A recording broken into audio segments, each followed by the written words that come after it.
Yes, paragraph 3. In paragraph 3, it said, on Monday, the 27th of October, 2014, during the performance of my official duties, I attended the crime scene at house number 13511, Kutwanong Street, Spruit View, in Fort Loras area. The scene was attended on request of Captain Bentley of Gauteng Provincial Task Team Crime Scene Management. The crime scene was attended and examined with the assistance of my colleagues, Lieutenant Colonel Makati and Warrant Officer Antini, both from the ballistic section. Do you remember what time you arrived at this address? My lord, I can't remember what time I arrived at the scene, but it was, because I received a call, it was just before 10 o'clock, and I drove straight to the scene. On arrival, it was approximately 11 past 11. I can't remember the time. The intention and scope of this forensics examination comprises of the following: crime scene reconstruction and bullet trajectory determination. I've attached the photos of the crime scene that I took on the day as depicted on photo 1, which shows the address, the house number 13511, Kutwanong Street, Spruit View. Photo 2 shows the same house from different angle. Photo 3 showing the door leading into the kitchen. Then photo 4 showing the kitchen. And then paragraph 5. On examination of the crime scene in the kitchen, I observed the following. There were 2 possible bullet damages were identified on the door and on the floor tile, and were marked by me A1 and A2 respectively. 5.2, the possible bullet damage marked A1 on the door leading outside the house from the kitchen. The bullet did not perforate the door but only ricochet on the door. And 5.3, the possible bullet damage on the floor tile marked by me A2. It has traces of bullet fragments and lead around this damage. So finally, we are at the crime scene, okay? The crime scene at the Spaza house. And, you know, Mangena details what he did at the crime scene. As you know, the ballistic expert, the guy trained by the FBI, the guy who knows, okay, who's going to trace for us what did the bullet do after it was fired. So he's doing the crime scene reconstruction trajectory. And that is his goal when he is at the Khumalo Spaza house. Now, first of all, here's your disclaimer, ladies and gentlemen. I am not a ballistic expert. Let me tell you, the most I've ever been close to a firearm is, you know, a water gun. So I do not have the ability to reconstruct this. So this is purely my imagination. But I already have a question. I already have a question for Mangena. And you know what? Now I see why the defense team needed to consult their own expert so they could formulate their questions for Mangena. Because wait a minute. So he tells us that, wait a minute, after examination of the crime scene in the kitchen, there's 2 possible bullet damages. Okay. The first one is on the door. He marks it A1. The second one is on the floor tile. Okay, got it. Now, let's pause for a second. He said he got there at 11 a.m. approximately, but he doesn't really quite remember. But you know what? It is not the night of the crime scene. Remember, my view has been the crime scene was contaminated because what? The Khumalos, the Tumelos, Ozandi, and the Mapiri, you know the story. They went to the hospital. They came back home. They went into the crime scene. And then Sergeant Mosia made them go where? Into the bedroom so they don't contaminate the rest of the house. Now, if I'm understanding, the flow of this house is when you go into the house, there's only one door and you enter through the kitchen. The same kitchen that he is saying, one, the bullet didn't perforate the door, and also on the tile. That's where I have a concern, okay? Again, I'm not a ballistic expert, but my brain is telling me. So when they walked in the house, they avoided this tile so that when you came the next day in the morning, remember, Zandi said there were so many police in the house. So many. What were they doing? Did they take off their shoes? Was there a footpath? Was everyone avoiding this particular tile? And when Mapiri was cleaning, before any of the police came, did she say, you know what, this tile, this is the only tile in the kitchen I am not going to clean? Those are the questions I have, you know, as a layman listening into this evidence. But hang on to those questions. Let me know if that makes sense to you. But let's continue listening on to what Mangena does next. Those are shown in photos 9 and 10. On photo 5, showing the position of both bullet damages marked A1 and A2. Paragraph 5. Yes.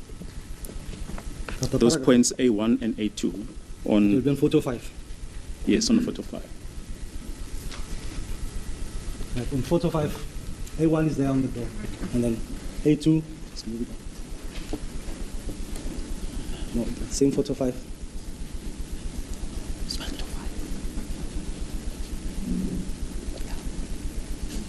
Up again. Sharp. A2 is there on the tile. You're not go A2 lo yan.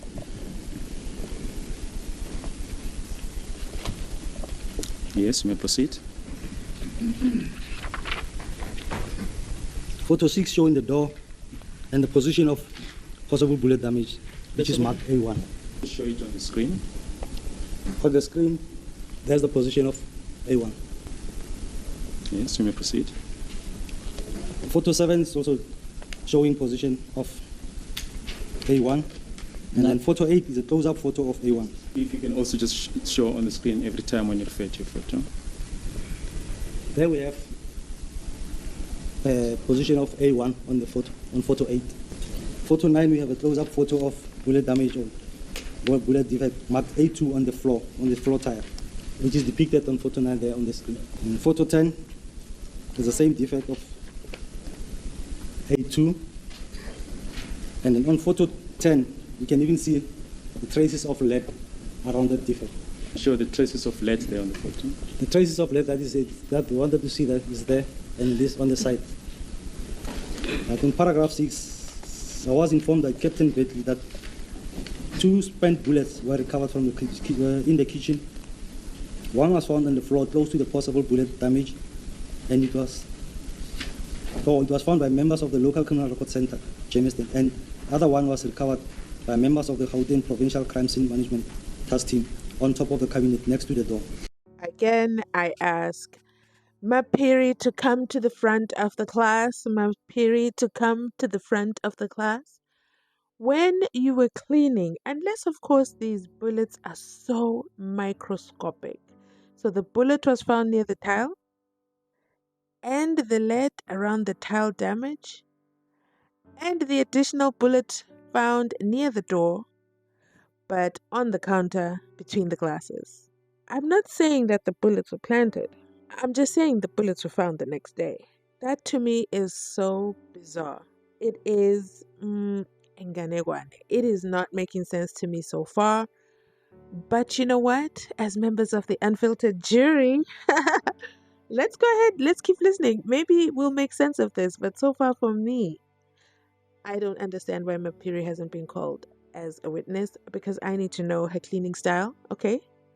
What she cleaned and what she didn't clean. If she says, you know what, the kitchen, I didn't touch anything, all I did was remove the beer bottles, not a problem. But this that I'm hearing here, I have more questions than understanding. But before I digress, let's get back into this, because it's getting interesting. Scott, please, may the TS evidence be allowed? May this hearsay evidence be allowed? Oh, yeah. We're going to call Bentley. I don't think the issues are much, in dispute. How do you know? Well, given the evidence that has been tendered so far, my lord, it can be accepted as common cause. Yes. Yeah.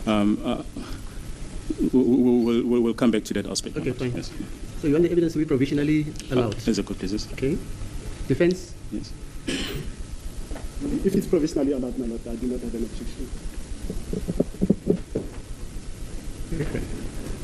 Same sentiment. My lord, I have no objection, thank you. Pending the calling of the author, my lord. What's that? Because it's provincial, my lord. Yes. Yes. Fine. Thank you. May I proceed?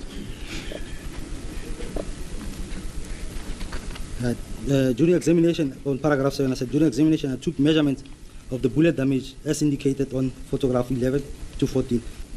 At 7.1, I took the height of the bullet marked A1 on the door, which was approximately 1.2 meters from the floor.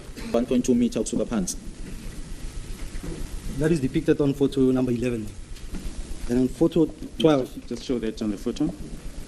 on photo 11, that's the position of the bullet hole, and then that's the measurement. I use a measuring tape to use it.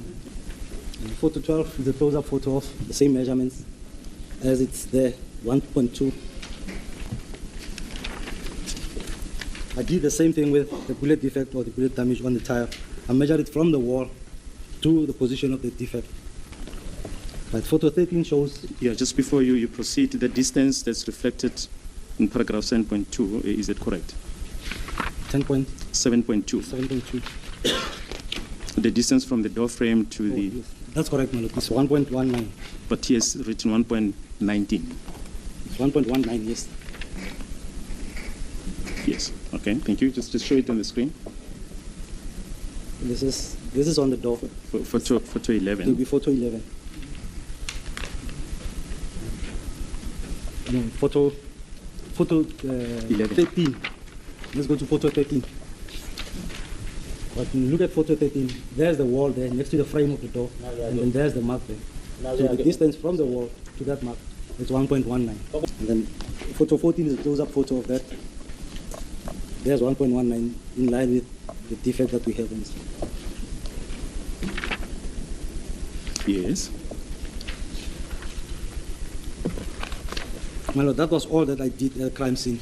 So, what are your thoughts so far on the evidence? For me, I am able to follow the evidence because, with this witness experience, we have been traumatized, okay? We have been triggered by all the cell phone people. It just doesn't make a sense. So, don't forget, this was last year, okay? So, Mangena took the stand last year, and this is why you do not see Ngomezulu in the courtroom, okay? Just a quick reminder for those of you who are joining us for the very first time and are wondering, where is the pitbull? Where is Ngomezulu? And why exactly did the defense agree to allow hearsay evidence into the record? For me, that's like, you guys, you know how it rolls in that courtroom. It is, provisionally allowed. How are you going to get it provisionally unallowed? Permanently unallowed, deleted, removed from the record? That's going to be a bigger uphill battle than having had allowed it. Do you know why? Baloy knew that it was what? Hearsay evidence. That's why he immediately brought it to the attention of the court. So for me, the defense dropped the ball there. So it will be interesting to watch what they are going to do come their time to cross-examine Mangena Monday morning to tomorrow morning. Can you believe it? It's been almost a year that is happening. All things equal. Let me know in the comment section down below your thoughts thus far on the evidence presented by Mangena, okay? And he's talking about the photos, and he's talking about the 2 spent bullets, and he's also talking about the 2 damages, the damage to the door, okay? And the damage to the tile. I've expressed to you my concern. My concern is how the hell was this found? But he is presenting on hearsay evidence. He is not the one who found the bullets, but he's the one who did the measurements and the photos of what? The door and the tile. So it is said that those bullets were there. Was it actually there? That remains to be confirmed when the defense. And you know what? We went through all this time where Baloy is saying he doesn't have witnesses. Why didn't he call Captain Bentley to the stand instead of us going Wednesday, Thursday, Friday with no sitting in court? Okay, while we're waiting for the ballistics, the defense ballistic expert to meet with the defense. That was a great opportunity for Captain Bentley to come on up to the front of the class. Captain Bentley, tell us about these bullets. Tell us about your team. Every team member, tell us how you found the bullet, how you saw it. Where were the Kumalos when you found this bullet? Was it before they came from the hospital or after the hospital? Those are questions I would ask. But you know what, Mzansi, if you've made it this far in the video, you absolutely have my heart. Please remember to like, comment, and subscribe. If you're watching this channel for the very, very first time, you want to make sure that you are subscribed, turn on the notification. As you see, we are on part 2.